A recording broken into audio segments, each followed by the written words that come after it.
Good morning. Good morning, ma'am. What is your name? My name is Richie Ancheta. Yes. How old are you? I'm 23 years old. What is uh, what is your education level? Midwifery? Can you read and write English? Yes, ma'am. Are you married or single? I'm single, ma'am. Where did you stay? In the province or here in Manila? Here in Manila, ma'am. Uh-huh. Do you have experience before working here in the Philippines or in other country? Yes, ma'am. How long? From 2010 to 2011. Do you know how to cook? Yes, ma'am. What kind of food? Filipino food, ma'am. Do you know how to take care baby? Yes, ma'am. How old is the baby you took care? Newborn baby, ma'am. Who is the baby? My employer, ma'am. Do you like to take care the newborn baby? Yes, ma'am. Do you know how to take care elder people?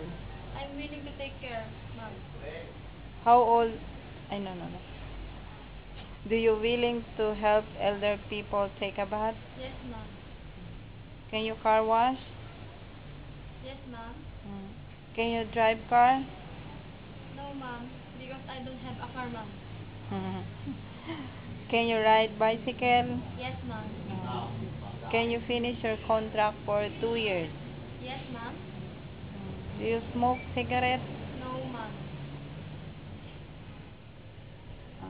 Are you afraid of pets like dogs? No, ma'am. Do you have allergies? No, ma'am.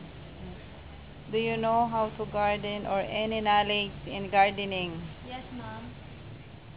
Can you promise not to bring friends inside the house or any place near to the house of employer? Yes, ma'am.